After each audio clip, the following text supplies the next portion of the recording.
Once an elite offensive defenseman, John Klingberg's career has been a roller coaster. Dominance in Dallas, injury struggles, and now a fresh start in Edmonton.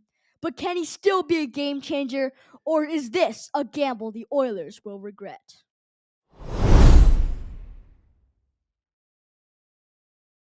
Chapter 1: Klingberg's Journey. The lead up to John Klingberg's trade to the Edmonton Oilers has honestly been very impressive. At a staggering height of 6'2" and a weight of 185 pounds, he is currently aged at 32 years old. By first being drafted in 2010 by Dallas, becoming 131st overall in that draft, he was impressed as a rookie in 2014 to 2015 with 40 points in 65 games, quickly making him a top-pairing defenseman. His peak years were 2015 to 2021 with the Dallas Stars. He developed into one of the NHL most premier offensive defensemen. In his 2017 to 18 season, he had a career best 67 points, 8 goals, and 59 assists in 82 games. He was finished 6th in Norris Trophy voting. He led the Stars to the 2020 Stanley Cup Final, contributing 21 points in 26 playoff games. He had a free agency and he had struggles. He signed a 1-year, $7 million deal with the Anaheim Ducks in 2022, but he struggled defensively. He got traded to the Minnesota Wild at the 2023 deadline, showing a brief improvement, but it wasn't that much. Then he signed with the Toronto Maple Leafs 2023 to 2024, but he suffered a season-ending hip injury in November 2023. Now, in 2025, he got signed to the Edmonton Oilers. After over a year of recovery, he has returned to the NHL. Now, the playing style we should discuss about John Klingberg is, first of all, let's talk about his strengths. He has elite offensive instincts. He's a great puck mover and a power play quarterback.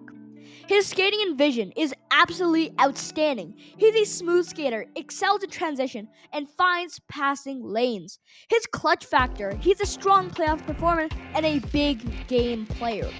Now here are 3 weaknesses to go on with those 3 strengths. He's had defensive struggles. He is not a shutdown defenseman like Ekholm or Emberson.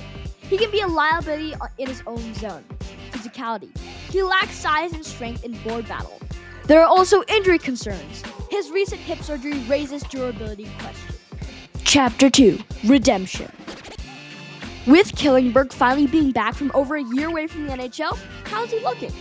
Klingberg's first game back, he looked solid in his transition, but he's still shaking off rust. His power play role is clear, and his even strength impact is to be determined. Defensive struggles remain. He needs a reliable partner. And he's paired up with Darnell Nurse. Is this a smart pairing? Some early communication issues, which is expected when adjusting to a new partner. Klingberg is still shaking off rust from his long injury absence. Nurse is taking on a bit of defensive responsibility, allowing Klingberg to focus on his transitions. His key stats and observations, his time on ice, shot suppression, and special teams impact. And he's doing pretty well on focusing on those transitions. Klingberg's defensive struggles are his biggest challenge, and it could put extra pressure on Darnell Nurse. Can Nurse handle cleaning up mistakes while still playing his own game because he plays a lot of heavy minutes? Can this work long term? If Klingberg can regain his offensive rhythm, he could thrive in this role. So, will the Oilers tweak the lineup or will they stay with Klingberg and Nurse and see what happens? Chapter 3: Conclusion. For any of you guys new to the channel, I like to leave the last couple seconds of the video just to the player itself and just talking in an unscripted moment. First of all, John Klingberg is an elite offensive defenseman, but he's not very good at defense. We saw his elite numbers in Dallas and especially in those earlier years. It seems like Father Time is catching up to him, and that's really, really interesting to talk about because he's a veteran. He could help the Oilers move on to the playoffs and hopefully make a long run like last season. But Klingberg is not very good at defensively. He's elite offensively and is able to make transitions really, really nice so far. And he's moved on to an elite offensive talent group like the Edmonton Oilers, and his last team on the Toronto Maple Leafs was sort of like that.